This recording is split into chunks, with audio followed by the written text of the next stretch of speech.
मणिपुर में इसी साल 13 फरवरी को राष्ट्रपति शासन लागू किया गया था और इस पर बुधवार देर रात को लोकसभा में चर्चा हुई। लोकसभा में राष्ट्रपति शासन की मंजूरी दे दी गई और आज राज्यसभा में चर्चा होने वाली है। करीब 2 घंटे तक लोकसभा में मणिपुर पर चर्चा हुई। पार्टी लाइन से परे सभी सदस्यों ने इस निर्णय का समर्थन किया। केंद्रीय गृह मंत्री अमित शाह ने कहा कि सरकार ने अशांत पूर्वोत्तर राज्य में सामान्य स्थिति वापस लाने के लिए हर संभव कदम उठाए हैं। राष्ट्रपति शासन आने के बाद दोनों समुदायों से चर्चा भी हुई।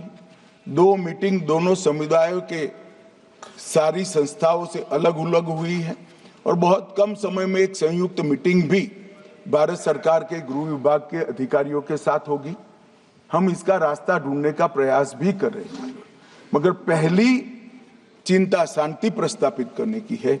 जैसा मैंने कहा, 4 महीने से एक भी मौत नहीं हुई है, 2 इंजर्ड हुए हैं और परिस्थिति बाय एंड लार्ज कंट्रोल में। मैं नहीं कहता संतोषजनक है। जब तक ये विस्थापित कैंपों में रहे तब तक संतोष होने का सवाल ही नहीं। पुनर्विसान पैकेज पर भी अभी चर्चा चल रही है मान्यवर।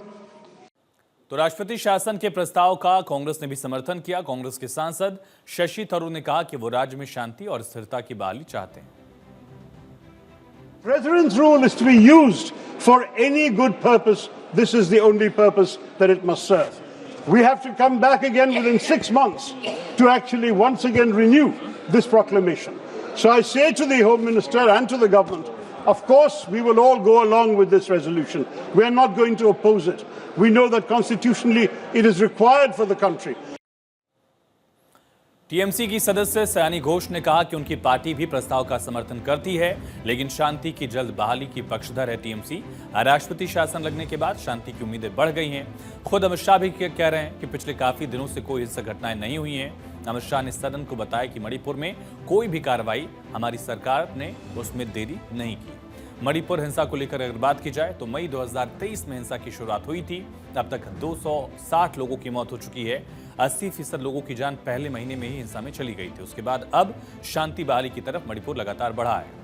अमित शाह ने मणिपुर हिंसा को लेकर एक बात बताई और कहा कि पिछली सरकारों के कार्यकाल के दौरान हिंसा जो हुई उससे तुलना नहीं करना चाहते, बल्कि सदन को 1990 के दशक में 5 वर्षों में नागा और कुकी समुदायों के बीच हुई झड़पों के बारे में बताना चाहते हैं। विपक्ष पर निशाना साधा। कहा 90 के दशक तक छिटपुट हिंसा जारी रही। 1 दशक में 750 लोगों की जान गई।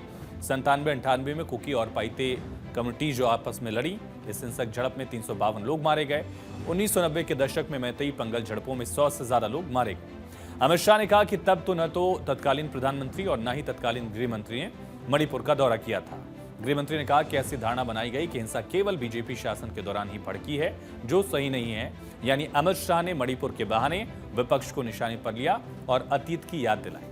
वैसे आपको बता दें कि मणिपुर की पहचान मैरीकॉम, लोकटक झील और उसकी खूबसूरती से है, लेकिन उस खूबसूरती पर हिंसा का जो ग्रहण पिछले करीब 2 साल से लगा है, वहां पर शांति लाने के लिए सरकार अब काम कर रही है। आए दिन चिंतन मंथन का दौर दिखा ताकि एक बार फिर से मणिपुर में शांति बहाली हो सके, मणिपुर की पहचान फिर से पुनर्स्थापित की जा सके।